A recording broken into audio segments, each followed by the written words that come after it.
ओम शांति। बाबा कहते हैं, बच्चे, मैं जो हूँ, जैसा हूँ, मुझे उसी रूप में जान और मान। और आप भी अपने आप को जैसे भी हो वैसे मान, मुझे याद करो। अर्थात बाप एवर पवित्र है, शुद्ध है। वह कभी प्रकृति के प्रभाव में नहीं आता, अर्थात उसमें कभी भी किसी भी तरह की कोई मिलावट नहीं होती। वो हमेशा अपने ओरिजिनल स्वरूप में ही रहता है।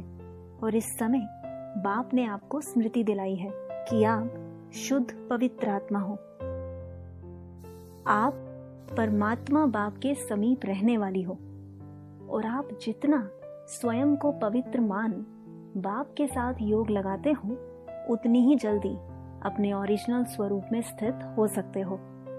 और तब आप प्रकृति के बीच में रहे अपने ओरिजिनल स्वरूप में स्थित हो।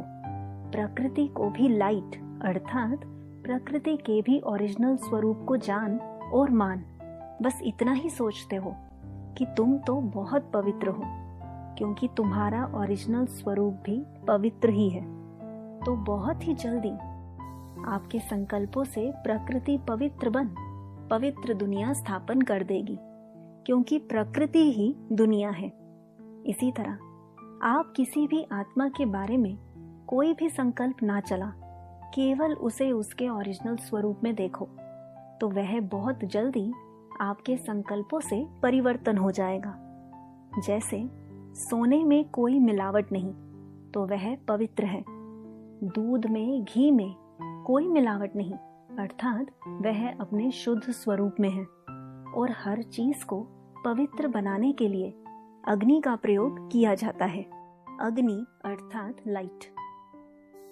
जब आप स्वयं को ओरिजिनल स्वरूप अर्थात लाइट समझ सबको उनके ओरिजिनल स्वरूप में देखने या संकल्प मात्र से भी अर्थात पवित्र लाइट से सब कुछ पवित्र लाइट में परिवर्तन हो जाएगा। बच्चे, महसूस करो कि सब लाइट ही लाइट है, बस लाइट ही लाइट है।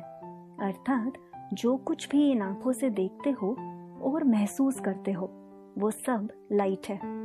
हर पल आपके अंदर यह संकल्प होना चाहिए कि मैं इन सब की मालिक, अपने पिता पॉइंट ऑफ लाइट के संग इन सब के कल्याण अर्थ यहाँ अवतरित हुई हूँ।